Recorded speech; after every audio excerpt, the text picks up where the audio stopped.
So thank you all for coming. You mentioned that we've got a full another 2 days after today. Data is just one element of how we're trying to transform digital. Tomorrow is about citizen innovation and co-production, and on Thursday we've got a tech fair where I'll be talking about one of the hackathons that Paul talked about that we're running, and we're also having a restart party where you can bring your broken gadgets and we'll show you how to fix them. So my job today is just to talk a little bit about launching our own open data platform, which we've called Calderdale Data Works. I just wanted to tell you a little bit about what our ambition is.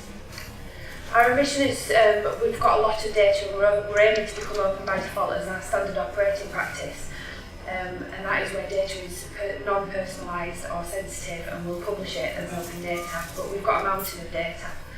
We're aiming to get to 100 data sets by March next year, and we're well on our way with 56 data sets so far. So some of the data sets that are available now are where the bowling greens are across Calderdale, tennis courts, where the monuments are, where free school meal allocations are, and where the youth clubs are. So we want to try and find out where the value really is. So we're releasing things as well and trying to prioritise in terms of the transparency agenda, or if there's any directives from government and incentivise data sets, but we need help in telling us what data you want from us. So we're trying to use our own data to try and improve the way that we do services. So a few examples of this are we have gone through a competitive process and have been selected by DCLG to work on a project around bins. We worked with Paul at the ODI to help us write open standards into our data contract when we procured our data contract, and we are working with DCLG and 5 other authorities to co-design and implement common data standards. We hope this will result in high quality citizen-facing waste services, and we hope it will make it easier for developers and local businesses to help us use that data to improve our services, with the aim of increasing recycling and reducing demand. We're currently in the throes of creating a common taxonomy which will feed into an API. We've also used some of our customer insight technology and platforms to try and map where all the complaints are coming from. You wouldn't believe the amount of people that do complain about misbins, and it varies from area to area. So we've done some overlaying of profiling to find out why people are making those complaints, if there's an area that needs more help than others. And it's helped us target our communication campaigns to try and reduce demand and increase recycling rates. There. So moving on, I've skipped one.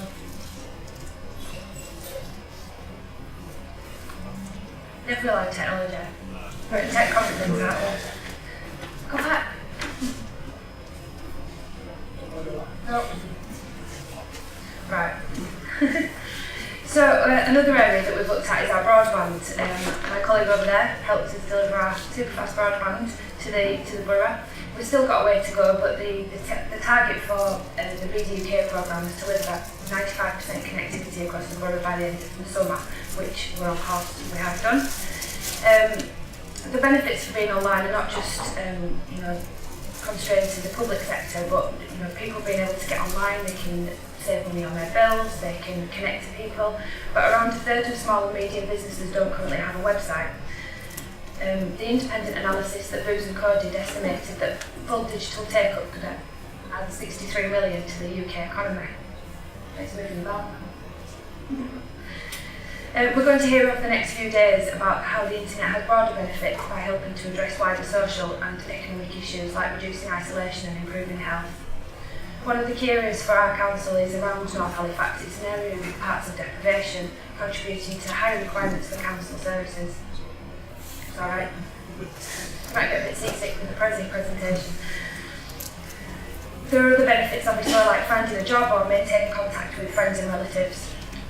Our project figures showed that the uptake of superfast broadband in the most deprived areas was really low, so and the campaigns that we were working on to try and encourage take-up weren't being received. So again, we used some of the mosaic profiling to try and target those communications and find out why people weren't engaging with them. And we found that they were online, they were just using their smartphones. So we targeted some Facebook campaigns and the results went up. But it's working. So health, I'm going to talk a little bit about the health project that we're working on. We're trying to understand all of the data sets that we've got around who uses our facilities, how we can encourage take up into physical activity. We've got a third of the borough that don't take part in any physical activity at all, and it reduces life expectancy by up to 10 years in Calderdale. So we're working with IBM to help us understand some of that data, to unlock the value of it and to target interventions into those areas. So on Thursday we do have a hackathon, which has a £2,000 prize fund for the winning prototype to try and take that to the next stage and develop a prototype that can help us meet that challenge. So if you'd like to take part or you want any more information, please let me know. So what? We need...